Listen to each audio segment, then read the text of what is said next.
हाय, मी सुखी तुमचं माझ्या ब्रँड न्यू यूट्यूब चॅनलमध्ये स्वागत करते. कसे आहात तुम्ही सगळे? मला खात्री आहे की तुम्ही चांगलेच असाल आणि जरी चांगले नसाल, तरी हा व्हिडिओ बघून तुम्हाला नक्की छान वाटणार आहे, चांगलं वाटणार आहे, ठीक वाटणार आहे. चला तर मग आजचा व्हिडिओ आपण सुरू करूया. आपण भक्ती करणारी जी माणसं असतो ना, आपण धनुष्यबाणासारखे असतो.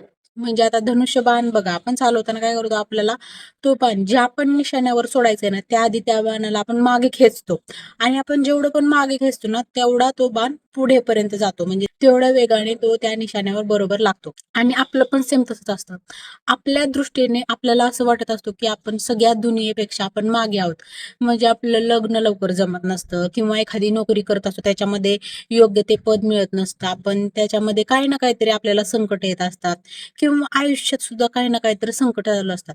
आता एवढं सगळं पाहताना जेव्हा बाहेर लक्ष जातं, तेव्हा आपल्याला असं वाटतं, की सगळ्यांच्या आयुष्यात सगळं व्यवस्थित चालू आहे आणि आपण एवढी भक्ती करतोय, तरी आपलं काहीच व्यवस्थित नाहीये. म्हणजे प्रत्येकाचं लग्न व्यवस्थित होतं, त्यांना मुलं-बाळ व्यवस्थित टाईमवर होतात. त्यांच्या नोकरीमध्ये सुद्धा बऱ्याच प्रमाणात त्यांना प्रगती पाहायला मिळते. पण आपल्याला एखादी गोष्ट मिळते बरं का, पण त्याच्यासाठी आपल्याला एवढा संघर्ष करावा लागतो ना, मग आपल्याला असं वाटतं भक्ती करून आपला काय फायदा आहे? आणि काही-काही जण असे पण असतात, की ते आयुष्यात चुकीचं वागत असतात. म्हणजे धर्माला अनुसरून काय वागत नसतात किंवा जे भक्तीमध्ये रिच्युअल फॉलो केले जातात, ते पण त्यांनी करत नाहीत. तरी पण त्यांच्या आयुष्यात सगळी प्रगती असते. आता ज्यावरून आपल्याला असं वाटतं, की आपण पण त्यांच्यासारखं वागायला चालू करावं का? म्हणजे आपण आतापर्यंत जी भक्ती करतोय ती सोडून देऊन आपण ते जसं 24 तास कामात व्यस्त असतात ना, तसंच काम करावं का? माझं म्हणणं असं नाही, की सगळं काम सोडून भक्ती करावी. पण भक्ती आणि कामाचा जर योग्य प्रकारे बॅलन्स जर आपल्याला करता आला ना, तर आपली प्रत्येक गोष्ट योग्य रीतीने, योग्य वेळेवर आणि उत्तमातली उत्तम आपल्याला भेटते. आता या वाक्यावर तुमचा विश्वास बसणं थोडं कठीण आहे. कारण मी अनुभवले, की आपल्या आयुष्यात बऱ्याच प्रमाणात संकटं असतात. आता बाकीच्यांच्या तुलनेत जर आपल्या आयुष्यात दुःख किंवा संकट असतील, तर साहजिक आहे की असा विचार करणं, की आपलं म्हणणं देवापर्यंत पोहोचतंय का? मी एक गोष्ट 100% सांगते, की आपण मनात बोलले गेलेले शब्द, वाक्य किंवा काही-काही इच्छा मागितलेल्या असतात त्या आणि आपण सर्वांसोबत बोलत असतो त्यावेळेस पण इनडायरेक्टली जरी बोललेल्या इच्छा असल्या ना, त्या प्रत्येक गोष्टी, त्या प्रत्येक वाक्य 100% पोहोचत असते. आणि मग आता असं म्हणता येईल, की मग देवापर्यंत पोहोचते, तर देव आपल्याला ती गोष्ट का देत नाही? तर ती गोष्ट आपल्याला योग्य वेळेवर देव आपल्याला मिळवून देतो. ती गोष्ट मिळाल्यानंतर आपण कसं वागलं पाहिजे, त्यासाठी आपल्याला आधी तयार केलं जातं. आता एक महत्त्वाचा प्रश्न जो प्रत्येकाला पडतो, की लोकं आयुष्यात चुकीचं वागतात, तरी पण त्यांच्या आयुष्यात चांगलं कसं काय होतं? थोडं डीप आहे, जरा लक्ष देऊन ऐका. आपलं आयुष्य 3 कर्मानुसार चालत असतं. संचित कर्म, प्रारब्ध कर्म आणि क्रियमान कर्म. आता जे आपलं आयुष्य चालू आहे ना, ते प्रारब्ध कर्मानुसार चालू असतं. म्हणजे ते आपण आधीच लिहून आलेलो असतो आपल्या आयुष्यात. म्हणजे हे घडणार आहे ते ठरलेलं असतं. पण हे ठरलेलं सुद्धा आपण बदलू शकतो. कशाच्या माध्यमातून? भक्ती करून. आता क्रियमान कर्म म्हणजे काय? तर आपण आत्ता जे कर्म करतोय ते क्रियमान कर्म. आता या ही तिन्ही कर्म समजण्यासाठी मी एक उदाहरण देऊन सांगते. संचित कर्म म्हणजे काय असतं? तर ते आपण जे झाड लावण्यासाठी बी आणतो ना, ते पेरलेलं बी म्हणजे संचित कर्म. प्रारब्ध कर्म म्हणजे काय? ते उगवून आल्यानंतर जे धान्य निघले ना, ते म्हणजे प्रारब्ध कर्म आणि क्रियमान कर्म म्हणजे काय? तर ते आपण आत्ता जी पेरणी करतोय ना बियाणाची, ती म्हणजे क्रियमान कर्म. आणि आता बघा, आपण झाड लावलं की लगेच आपल्या त्या झाडाला फळं लागतात का? तर नाही. त्याच्यासाठी आपल्याला वाट बघावी लागते. तसंच आपल्या क्रियमान कर्माचं असतं. म्हणजे ती कर्म आपण आत्ता करत असतो, त्याचं फळ आपल्याला लगेच मिळत नाही. त्याचं फळ काही-काही जणांना त्याच जन्मात मिळतं किंवा काही-काही जणांना पुढच्या जन्मात मिळतं. पण प्रारब्ध कर्म असं असतं, की आपण ते आधीपासून ठरवून आलेलो असतो. प्रत्येक गोष्ट आपल्या आयुष्यात ठरलेली असते. पण ती बदलण्याची ताकद आपल्यामध्ये असते. कशाच्या माध्यमातून? तर भक्तीच्या माध्यमातून. आता ही जी चुकीची लोकं वागत असतात ना, ती त्यांच्या प्रारब्ध कर्मात चांगल्या कर्माचं फळ घेऊन आलेले असतात आणि त्याच्यामुळं त्यांना असं वाटत असतं, की आपण किती पण चुकीचे वागू दे, तरी पण आपल्याला चांगलं-चांगलं मिळतंय. म्हणजे आपलं चुकीचं वागणं बरोबर आहे, पण नाही. ते त्यांच्या नवीन कर्माची पेरणी करत असतात. म्हणजे मला असं म्हणायचे, की आपली प्रत्येक गोष्ट आपल्या कर्मावर अवलंबून असते. भक्ती करणाऱ्या लोकांना काय फायदा होतो त्या प्रारब्ध कर्मामध्ये आणि भक्ती नाही करणाऱ्या लोकांना काय नुकसान होतं हे मी सांगते.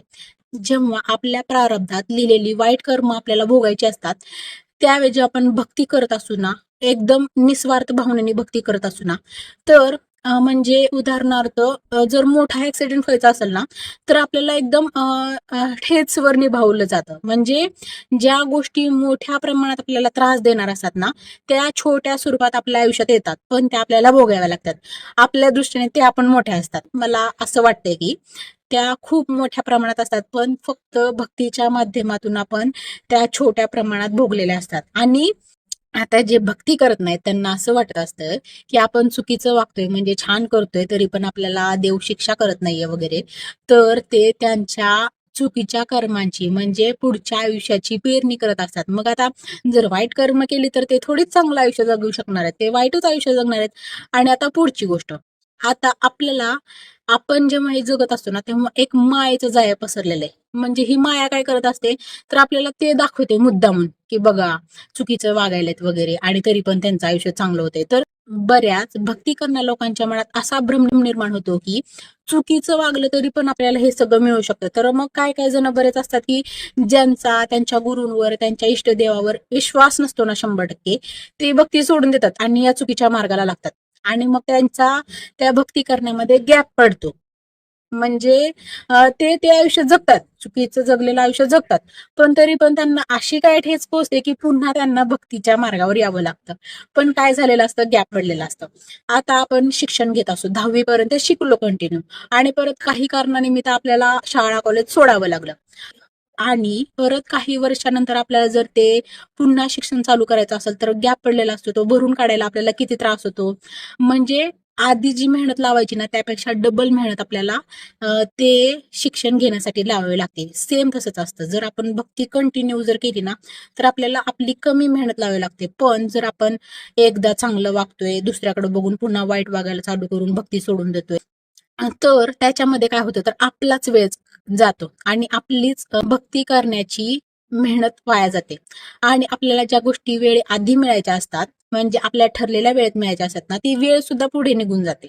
म्हणजे काय करायचे, आपल्याला कुणाकडून काही जरी चुकीचं वागताना दिसलं आणि त्यांना काहीतरी चांगलं मिळालेलं दिसलं, तरी पण आपण आपल्या भक्तीवर 100% विश्वास ठेवायचा. आता आपली जेव्हा योग्य वेळ येते ना, त्यावेळेस काय होतं सांगू का? तुम्हाला ते गाणं माहिती का? सुख म्हणजे नक्की काय असतं? त्याच्यामधलं एक कडवं आहे. देव देतो तेव्हा छप्पर फाडून देतो. हवं नको ते प्रश्नच नसतो. आणि आपण ते दोन्ही हात भरभरून घ्यायचं असतं. म्हणजे या वाक्यात आपण सांगितलंय, की बघा या वाक्यात किती गहन अर्थ सांगितलाय. म्हणजे जेव्हा आपली योग्य वेळ येते ना, आपल्याला सिद्धी म्हणू नका. म्हणजे जी मोठमोठी तपस्या करून मिळतात ना, त्या सिद्धी प्राप्त होतात. किंवा आपण ज्या ज्या गोष्टी मागितलेल्या असतात ना, त्या प्रत्येक गोष्टी मिळतात आणि हवं नको ते म्हणजे आपण नको म्हणत असून सुद्धा आपल्या आयुष्यात एवढं सुख येतं, आनंद येतं आपल्याला. आपण छोट्यातली छोटी गोष्ट मागितलेली असते आणि आपल्याला अशी इच्छा पण नसते, की ती पूर्ण व्हावी. पण एक मनात विचारून गेलं असतं, की ही गोष्ट असल्याची तर आपल्याकडे किती भारी असतं. ती सुद्धा नकळत आलेली इच्छा सुद्धा आपली पूर्ण होते. त्याच्यामुळं काय करायचंय, आपण आपल्या भक्तीवर, आपल्या इष्टदेवावर 100% विश्वास ठेवायचा आहे. मायेमध्ये अडकायचं नाही.